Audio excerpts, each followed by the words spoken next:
I feel like there needs to be something here, and I want to try and pursue that, but something here that people are extremely proud of, and there's culture around it as a brand. Tears, they're making their way, and I can't explain my... On a Zoom with me is someone we haven't heard from in a while. I was looking, and the last time I spoke to you was pretty much over a year ago. Yeah, Oli Milne, hello, welcome back to my Zoom. good to be back. Okay, so where have you been? What have you been doing? Why have we not heard from you until like 3 weeks ago? So I think the last time we spoke was over I'll Be Okay, Yeah, you know, yeah. that single. Sure. Well, lockdown hit, obviously, and the world went chaotic. And I think I had plans to release quite a few songs throughout that year, but I got approached by a label in August, and that kind of halted everything. And we just focused on one song rather than a whole lot of songs. So it's been a lot of patience, but they've been amazing and really good to work with, so all worth it. But yeah, basically just been up to that and up to some other things as well, aside from music. But yeah. What are the other things? What has been keeping you busy during lockdown? Because obviously, I mean, you can write and you can record. Okay, what is this? Because I follow this on Instagram and it looks very cool. And like you're running, like you've just run somewhere on a Wednesday. Like what is happening? No, so actually, do you want to know the story behind it? Yes, of course I do. Okay. So I was obviously during lockdown for all musicians, everything went quite quiet. Um, and I don't ever watch series. Like my friends know that I don't watch series, but one of my mates told me to watch Michael Jordan's Last Dance. Mm. And I watched the whole series in one day, 11 episodes. Shit, okay. I'm quite like that, all or nothing, but I just watched it and I was like, I feel like there needs to be something here, and I want to try and pursue that, but something here that people are extremely proud of, and there's culture around it as a brand. And like obviously, watching that, I was just like, I've got to think of something. Like I've got to come up with something.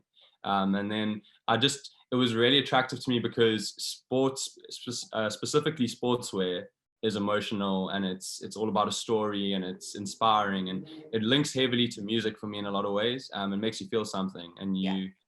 you know what I mean, in that way. So yeah, I kind of just ran with it, and obviously attention to detail comes from the music and everything, and I've been focusing on that with the clothing. And yeah, we're growing slowly, but I have a vision of where I want to go with it, and it all involves like that sportswear type of attitude. So yeah. But there's also, so it is solace, Solid.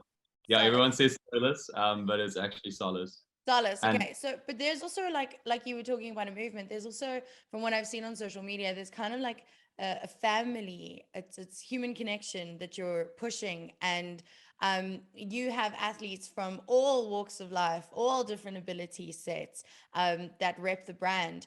So this is yours. This is your baby completely. mine and a guy called David Bear.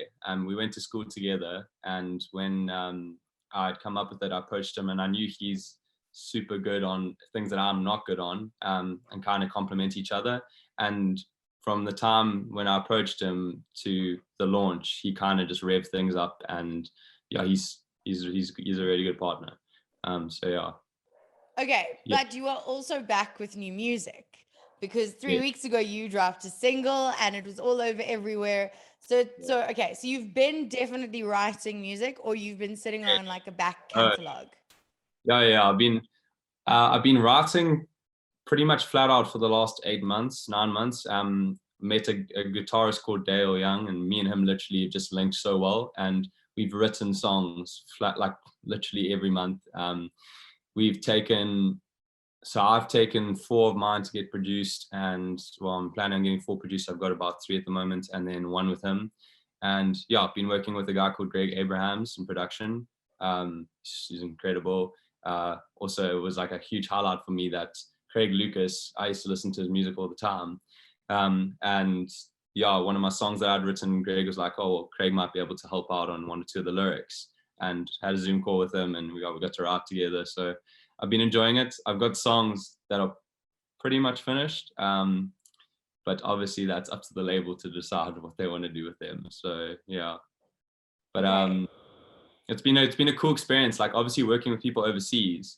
They're Italian, the label that I'm with, and then it got signed with Warner Brothers after being signed with the independent label. So it's been cool to meet people from all different walks of life, and yeah, it's just been a whole different experience for me in music than what I'm used to with my. I used to just do my own promo and my own, like with the help of a couple individuals, but not with a massive label or a team behind me. So Um, yeah, it's been. I think this is really exciting because it's also gonna give you, and I think lockdown did this for all of us. I mean, look at you, you have a clothing label now, you have like a brand. Some like when we last spoke, we were drinking our feelings and Yeah, running around the house and like no shorts, no pants. Now you have a yeah, label, you're releasing songs, you're writing with amazing people.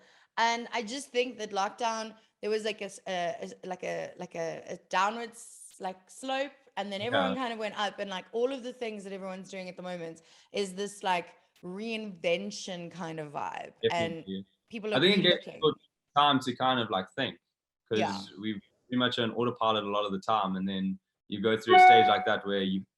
I mean, if you don't reflect, obviously it builds up and you have a breakdown. So a lot of people had to take the time to reflect. yeah. Um, but like going back to the mix between the music and the clothing, like I literally wrote a song the other day, which I want to use as an anthem for an advert. So like it's quite cool how they both really just and like they're both like in different times, but it'll just be I'll be inspired to do something on that side, like an advert side or something to do with the song, and then they kind of link well. So yeah, I'm very yeah. excited for this brand. I have to tell you, now that I know that it's yours, I was already excited, but now that I know that it's yours, now we're officially excited. Um, Thank But the single that you recently dropped, Making Me, I you. wanted to talk about that because do you feel that you've gone through like a bit of a metamorphosis over the last like couple of months? Is the song about that? What does Making Yeah. Me mean? Well, the way it came up was I'd gone over for an X Factor audition in the UK, and it got cancelled that year. They changed it to X Factor the band, like just abruptly. But I was in a hotel room, and actually my mom was in the bedroom next door to me. But like the interlinked, so if I'd played any music, she'd wake up. And I went literally, everyone was asleep, got into bed, and I was like, this melody just came up in my head, and I was like, I have to get up and write it. Like I had my guitar in the room, and I just said to my mom, sorry, I'm going to wake you up. Like, I have to play this. And then, yeah, that was kind of just like how it came about. Lyrically, that was a melody. Lyrically, I went into it, and I'd come out of a frustrating time of my life for like a year. And then I think it was just like that making me, like you're trying to emphasize the fact that like you're making me want to do something. You're making me like, it's frustration. Yeah, Yeah. pretty much. I wouldn't say it's about a specific someone, whereas songs in the past might have been. I mean, Yeah, thank you for saying that because you knew that was my next question, but it's yeah. fine. I I won't ask if know. Oliver Milne. Fine. No, I mean, Fine. I know it does refer to a girl, but no, not in that moment when I Okay, came up with it. we'll give you the benefit of a doubt. You're nice to us here, so it's fine. You can keep that secret. But what's next? Because when I spoke to you, you said that you had a couple of good songs coming up. You're busy with your brand. Where to for Oli Milne for the next like year? Well, I think at the moment, like I'm playing it by ear. I do obviously for the music, I have to come out with a new single. That's the way that I work with this label. We have to go single by single and then hopefully an album. So yeah, I'm basically pitching songs, and we're trying to decide which is the next one. I mean, I've got music videos in my head already and all of Yeah. that. I'm ready to go with it. And it's weird because like if one thing music has taught me, it's patience. Like you make a song and you can sometimes wait a year to release it. It's just how Mm. it works. But that's like the creative process, and you never want to like shortcut it. So I think that as I go forward, it's probably just going to be a balance between like going all out, doing the clothing, and then taking a break to focus on some music. And that's how I work with music anyways. You can't, I mean, I can't write music all day, every day. I have to be in a place where I want to write it. So yeah, I I think I'm just basically open to learning at the moment. I've got into not that I can produce, but I never used to at all. And I've got into a little bit of production, which has helped my music a little bit, coming up with ideas. So yeah, I will always be doing music. Like as much as I'll be doing the clothing, music will always be something that I have time to pursue. So yeah, and I'm excited to get Making Me. I want to try and like push it this side myself. Obviously they're pushing it in Italy and all of that. But yeah, I'll reach out to some people around and try and get it around here. But just taking its time. So I think that's how radio works anyways. But the longer it takes, the longer it lasts. You should know this. Yeah, definitely. Good things don't come quickly. And you've been in this industry for a while now. Like you know, dude. Definitely, yeah. But And the songs that I've done, so Making Me was written 3 years ago. Like for anyone who doesn't. Oh wow. Yeah. I mean, in that 3-year span, obviously my writing's changed, and my like I'll Be Okay was probably an introduction to like where my writing's gone, but nowhere near where it is now. So yeah, I'm excited for people to hear the new like sound pretty much. It's very different. Dude, how does that work though? Because like you wrote it 3 years ago, you were a completely different person 3 years ago as to who you are now. So doesn't that like bring up old not so great memories and like all great memories? I mean, if you're writing it about a specific person, which you didn't, we know, but if you did, then that surely is going to bring all of that nonsense back up. And also you've moved on from that space, right? Yeah, I think I did get to a point in the release, because it took a year, from when they started. I was supposed to release it. Well, I did release it in August last year, and then they took it down and we're going to re-release it. And throughout the release plan, I think I got to a stage where I was like, okay, I want to move on to a different song now. Like in terms of like thought process and everything, like I've been in this, but yeah, I think it brings back negative and positive emotions. Like I recorded that song in New York. So that was a time where like I was super brave, and I went over by myself, didn't even know the guy well that I was producing with. Like I met him on Instagram. So yeah, it was like I was kind of just, like you could say young, dumb and whatever, but it brought back positive emotions in that way, where I was brave and all of that. And then also brought back negative emotions for obviously the reason why I wrote it. And then also like I didn't have the best time in New York. So yeah, I think it's funny that you say that, because once the song released, that's when all the emotions started coming back. Not necessarily the release plan and leading up to it. Yeah. And once it was out there, I was like, okay. Oh my God. Artists and singers and songwriters get so many opportunities to work on their trauma. Like you guys are so good. Life must be so good for you guys. You have it all figured out. Like you just get to figure out your trauma. Well, it's genuinely just like, I mean, I love music and I love releasing it. And obviously I've gone that way of releasing it with my vocals on it. But I just love writing music. I could be happy just writing a song and never letting anyone see it. It is, as you say, it's like a form of therapy. But it's also just cool. Like it's so fun. For anyone who truly loves music, like if you come up with an idea on your laptop and you jam to it, like it's a cool space to be in, as opposed to watching TV or as opposed to reading a book. So yeah, I mean, I always want to try and write the best music I can, and I'm still set on trying to release one that really hits the public. But at the end of the day, if it doesn't, I love music. Like that's all that really matters to me. So yeah. I mean, where would someone who wanted to start songwriting, where would you suggest that they begin? I've been asked this so many times, and recently actually, because obviously with the release, people come up to me and they're like, oh, how do I write? Where do I go? What do I do? Yeah. Yeah, and like, I believe there's a place for teaching songwriting and all of that, but there's also a place for just giving it horns yourself and experiencing like the problems with it, and then you learn from them. I mean, I wasn't writing, as I said to you, Making Me is a different song to what I write now. Your writing evolves just as your use of the English language evolves, and anything else that you do, the way that you hit a cricket ball, like unless you really can't, and it's just not something that works with your brain, then you might be good at something else. Like I know a lot of musicians that are great guitarists, great drummers or whatever, and but they can't write lyrics. Yeah. But they can come up with something else that is incredible. So find whatever your strength is, and work on that. But yeah, with songwriting, I would honestly say it's just go through the motions.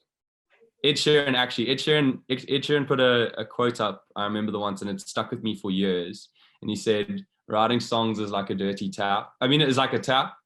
When you turn it on, the water comes out dirty for the first however many seconds, and then after a while, it starts flowing clean. Valid. So you have to get the bad songs out of you." I like that analogy. I really do like that analogy. Yeah. Okay, so you've been running. You've always lived a very healthy, beachy, Yeah. happy lifestyle. But recently, you've taken up running. From what I can see, I don't know if you've always done it. How does the discipline of that bleed into the rest of your life, and how does that help you? Okay, so proper honesty here is that I've been terrible at my exercise. I've only just got back into it, but I went through when we were launching the brand. David and I obviously were under a lot of pressure, and I think our mental capacity just couldn't handle a run, or even going to do any workouts. And it went on for got to a point where it actually got bad, and I was like, listen, I have no excuse for what I'm doing now. It's just terrible mental health. And then I think it just, if you do something hard, it helps you to do other hard things. So like obviously staying away from the running and not doing any exercise just made it easier for me to not do other things. And I got to a point where I was like, oh, I'm not really taking on my day the way I should. And if I do, another thing that I do in the mornings now is at the end of my shower, I have a cold shower.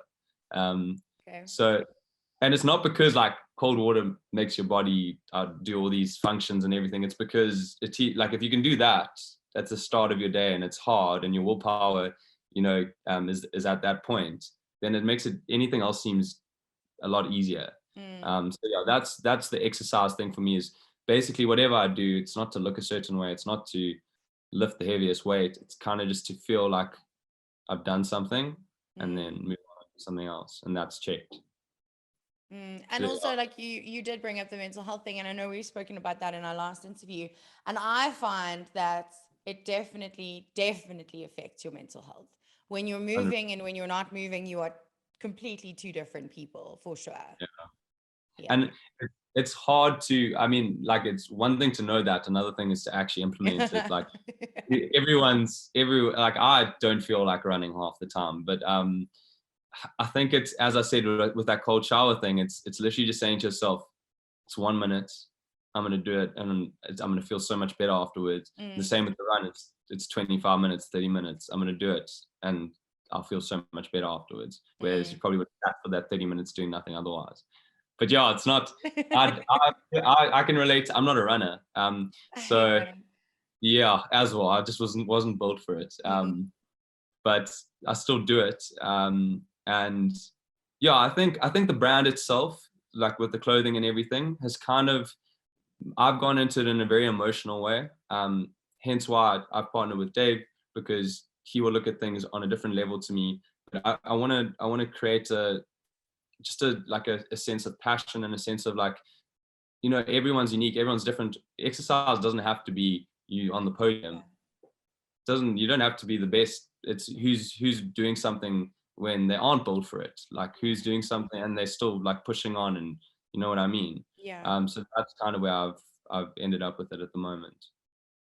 Okay, where can we follow your exercise, your clothing label, your exercise label, your adventure, your music? Where can, like, are they different places, or is there one place, Oli, at this point? No, so I obviously had to separate that. It's actually been difficult to balance the two in terms of like marketing and advertising, because they are very different in a sense. So yeah, the clothing is Solace, and obviously Solace Store is on Instagram. That's our Instagram handle. We also have a website and got adverts up and all of that. And then my Instagram obviously is Oliver Milne Songs, and Oli Milne on music. But yeah. Okay, and please go and stream Making Me everywhere. It is out everywhere. Go watch the video, go stream it, and go make TikToks about it. Because like, if you make the TikToks, then the things explode, and then Oli gets happy, and then you make Oli happy, you see. So like, let's make Oli happy. That's why I need you, because I put TikToks up. whatsoever. You need a 36-year-old to tell people to go make TikTok so we can make Oli Yeah. happy. Yeah, let's do that. Awesome. Thank Oliver you. Milne, thank you so much for hanging out with me. Last words Let of me- wisdom, message for your fans, followers, family. Don't stop. That's our slogan, by the way. No, I'm joking. Probably just, yeah, take it in, like, do it in your own way. Like, there's no, as you said to me, like, what is the plan for the rest of the year? You don't need to always have a plan. Sometimes you just got to do what feels right in the moment and take it as it comes, and yeah, work it out. I mean, we sat with this brand at the beginning and we were like, geez, we've never been in the clothing sector. We don't know how to, David and I were stressing, but you figure it out. You got to be creative about it, but you find ways to figure things out. And that's the whole fun in it. Like, it wouldn't be fun if you just ended up at the end point. So yeah. Yeah, it's all about the spaces in between, the exciting and the unsure, and it gives you Exactly. something to get up for. And I think that everyone needs that. Ali, thank you for inspiring us again. Every time I speak to you, I'm like, yes, I'm going to go run. And then I run and I'm like, yeah, no, I'm not going to do that again. Don't worry, I feel the same, so I can relate. Awesome. Thank you so much. Good luck with the songs. Good luck with everything. And hopefully we can chat again when you have your next one ready. Please, thank you. Jacaranda FM.